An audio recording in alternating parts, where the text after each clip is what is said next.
Hey everybody, welcome to the second episode of Hopular Mechanics. We are here at the beautiful tap room of Memphis Made Brewing Company.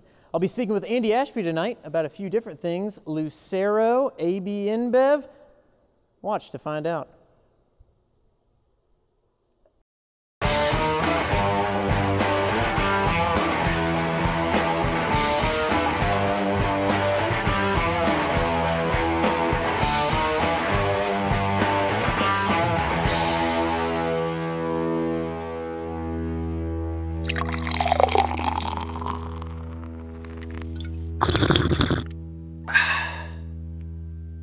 Andy, cheers. Cheers. Thank you for having us here.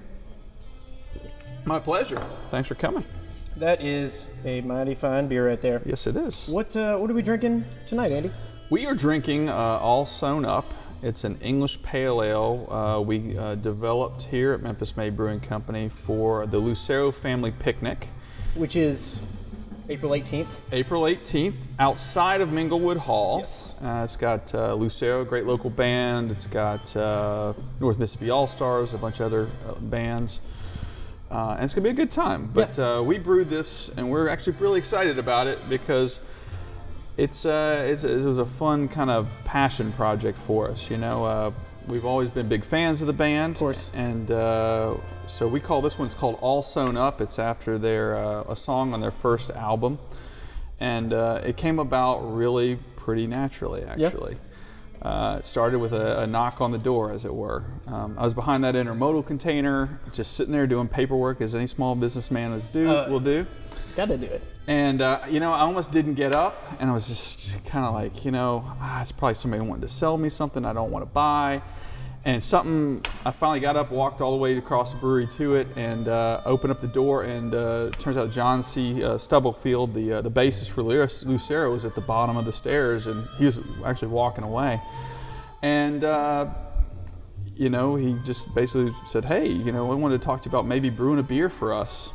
And I was like, come on in, let's talk about it. Of course. Yeah. Please, welcome to our brewery. Yeah, I didn't want to be too much of a nerd and say like, yeah, man, I knew like half the guitar solos on the Tennessee album or anything like that. But, you know, it was really just fun. And so we created this beer for it. We knew it'd be an outside event, and we decided to make something that was, you know, hoppy, but not too over the top. We wanted to be appealing to several people, you know, types of people and all that. Now, too, so it's an English pale ale. English pale ale. Now, what differences between American English? So American hops, very aggressive, yes, bright bitter. Those flavors are turned up. English, yeah, English, a little bit less. Yeah, these are, you know, I guess the British would use the term associated with them, reserved. Okay. It has a reserved hoppiness. That's a phrase I like to use. Okay. It's target hops, not target. People, you know, were asking me, well, oh, did you buy them at Target? Exactly, very much so. But these are actually called target hops. They're a UK variety, and they're really known for their little bit of an earthiness and a spiciness, and again, a restrained bitter. It's not, you know, really crazy hoppy, a lot of piney notes or anything like that. Yeah. So that's just really smooth, really easy drinking. Gonna go over and well. You look at outside. it. I mean, it's really light. It's in color, so it's not going to be, you know, kind of scary. And for kind of one of the ways I described at the store was lucid with a little bit more going on, rather than that malty bitterness. A little bit more of that hop characteristic kind of coming through, but still as easy drinking as lucid. Very much so. Same kind of idea behind that. Well, it's going to be late April. It's going to probably be a little warm, so I mean that kind of works to the pale ale's favor. But you don't want to go with a you know, Belgian coffee stout or something like that. Of course, and not to you know, talk about you know, our own little things doing, but we did do a growler. Yes. For the Lucero Family Picnic, which you can, as of right now, the moment we are filming this, can get it at Cash Saver.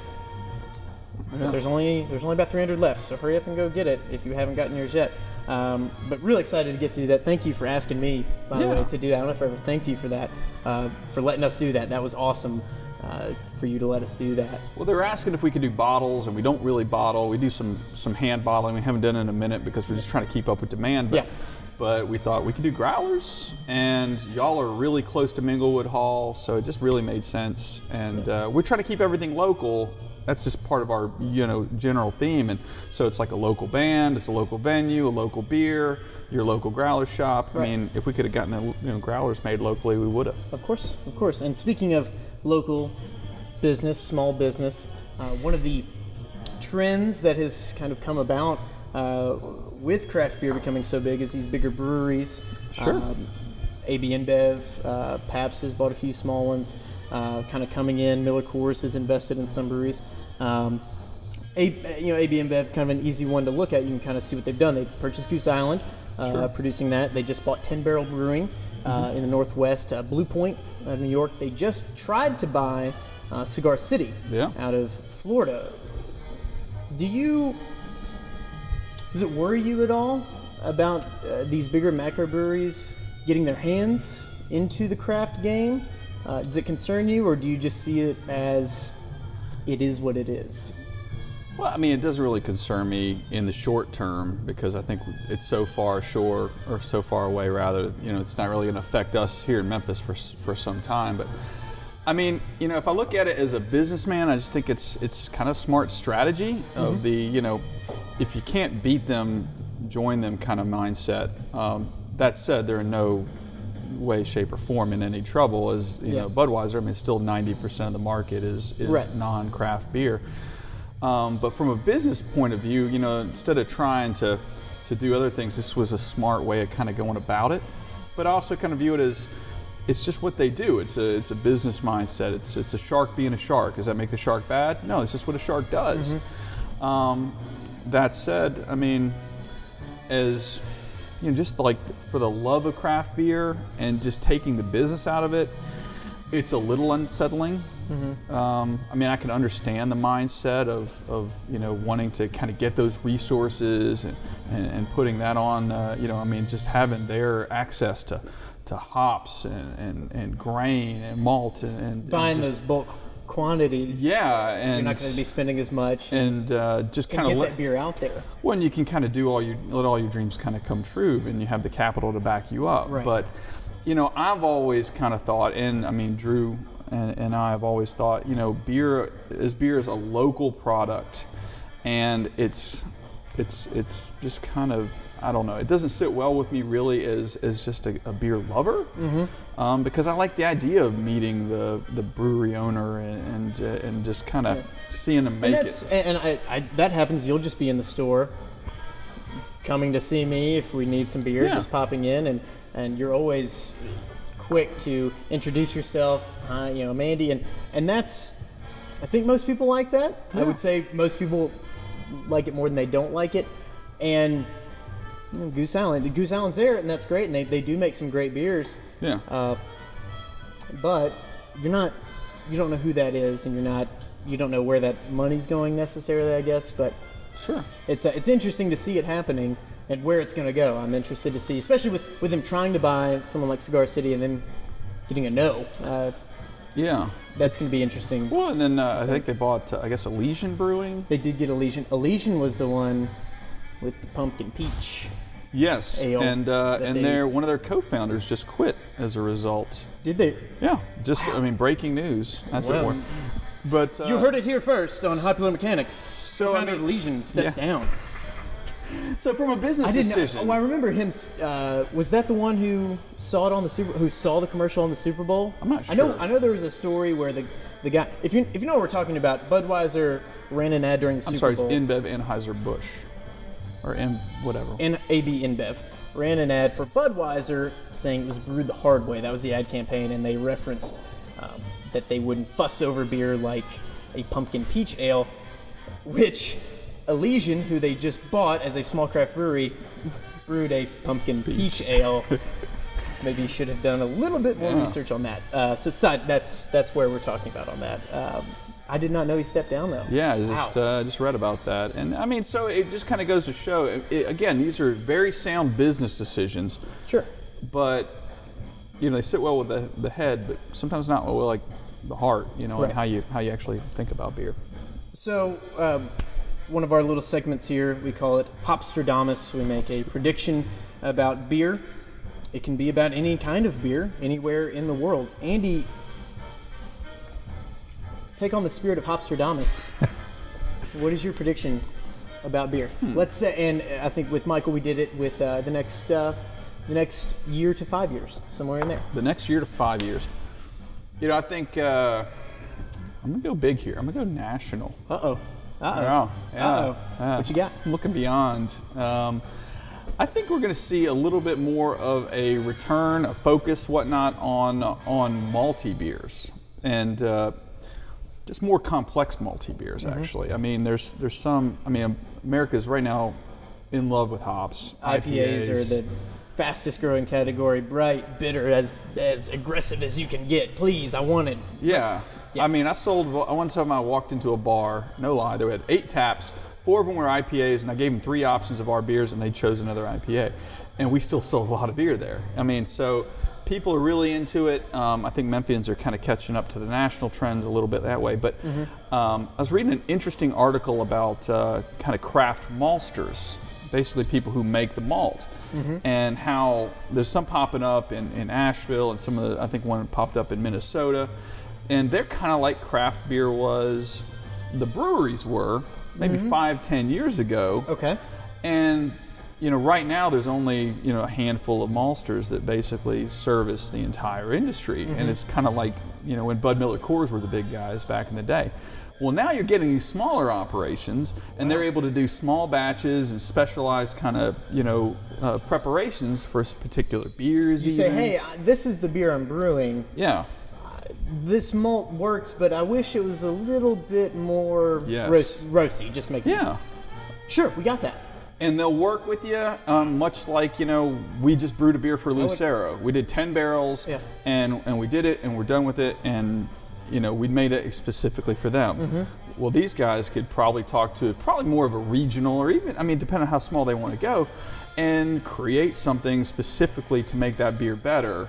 And, you know, I think that might be kind of a catalyst. And then also people are going to, I think America as a whole is getting more educated about craft beer. The younger people are driving it, and they want to know about different styles. And, you know, IPAs are the easy ones. I mean, this is hoppy. These are types of hops. It's an easy style to understand. Yes. You go, this is going to be bitter. It's going to be bitter. And it is bitter. Okay, well, I get that then. You picked up that flavor. You have to explain that a little bit more with people, what that malt is. You wore the spirit well. You wore the spirit well. I tend to agree. Now, mine is a trend that is happening right now, but I believe will increase more. Craft beer in Europe. I have talked to a few reps. You're going global. I know. I'm going global. Just one up me, huh? We're going to the other hemisphere. What are you going to do? I was talking with my Oscar Blues rep and hearing about how popular Oscar Blues is. I believe it's Sweden. Don't get me lying, but one of the how popular their beer is there. I know Abita does very well in Italy. It's like how we look at those European beers that we want to get. They're the same way. They're saying, well, we want these American craft beers, these small. And so I've heard of this trend happening. I think that happens more. Just because we're increasing, so therefore there's going to be more talk about it. I think you see Europeans grabbing onto it a little bit more. Well, yeah. I mean, America has just this amazing. We have like an embarrassment of riches when it comes to beer, and with just no constraints. I mean, you look at like the German purity law. I think I read another article. I read a lot about how it's great. You get these 4 ingredients. You can't have anything else. But in America, there's breweries that brew amazing German styles, true to form. But then they have others who just totally disregard kind of that law, and we take everybody's stuff and just throw it out there, which is what's things that makes the craft beer so exciting. I mean, you can do crazy old world purist, or you can just totally disregard that and totally do your thing. And I think the market's very receptive of both. I agree. Now, Andy, we all have these beers that we want, we think about, may even dream about. We call those white whales. Andy, what is one of your white whales? Well, I think it's a pretty common one actually, but it's not just looking at your shirt, but Pliny the Younger is one I think I would really like to try. And I love IPAs. What makes it so difficult? Pliny the Elder from Russian River you can get in bottles, possible to get here. However, Pliny the Younger is draft only in California certain parts of the year. So to get it, you would have to do some planning, some logistics would have to happen for you to get that. Good pick with the shirt. And I just totally work. It just happens. It just happens. One of my white whales is Cigar City, who actually we were talking about earlier. Yeah. Hunapa. It's an imperial stout they do. They even have Hunapa's Day that they've done for I believe 6 years now. They have this big release party. They sell tickets to get the beer. They even do. I believe it's for that. There is some special beers. It's a raffle to get a ticket to get in the line to get a chance to buy the beer. It's unbelievable, but I've heard many good things about that. So far, I haven't had it. Don't know. That's why I have the harpoon, so we can get those white whales. Someone brought that up. I did not get it for the white whales. I just happened to get it, just so that's known amongst everybody. Finally, Andy, beer in Memphis, it's exploding. It's happening. Yeah. It's not going away. No. We can only hope. So what do you see what is your role for craft beer in Memphis? You personally, not so much Memphis Made, but you personally, what is your role for beer here in Memphis? You know, I kind of view myself as kind of I don't know, kind of like a teacher almost about beer. You know, I don't really have just an encyclopedic knowledge rather of beer, but I mean, I've got a real kind of passion for teaching people who maybe don't know a little bit about beer. I mean, I think there's this, Memphis has really got a ways to go as far as a beer culture. I mean, we're not Seattle, we're not Asheville, we're not name a lot of cities, but I just see a lot of potential in that, you know? And I mean, when I worked at the Flying Saucer, more than a decade ago. Last male waiter. At the Flying Saucer. At the Flying Saucer. You could see their disappointment as I approached the table. But yeah, I mean, that's really kind of, there's a lot of those people, and I really actually get a lot of enjoyment in getting someone who's just a diehard Bud Miller Coors drinker. Yeah. And just getting them started on the path. That is just such a point of joy for me. Yep. And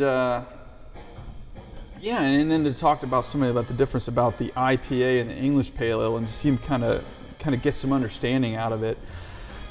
To me, I mean, I'm really kind of focused on like the people side of it. I think beer is a great thing, but I think what makes it great is the fact it just allows people to kind of interact better. Hopefully, something to talk about. You know? Very social settings. You're in bars, you're talking. Yeah. If you can grab that.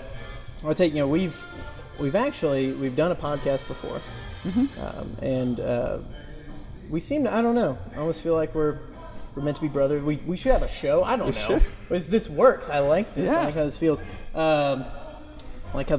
That's not good. Let's just drink in silence for a second. Feels better. Already feels better. Andy.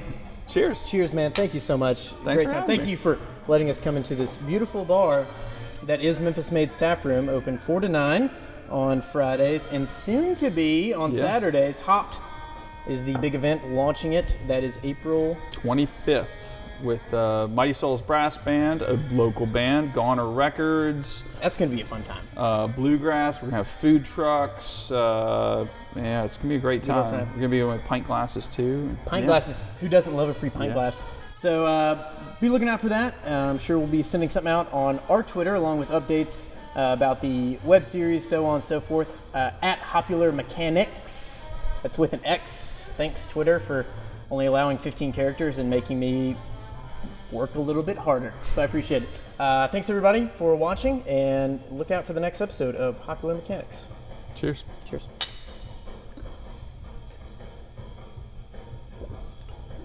It's a really good beer. I drank the hell out of it. That's so good. Yeah.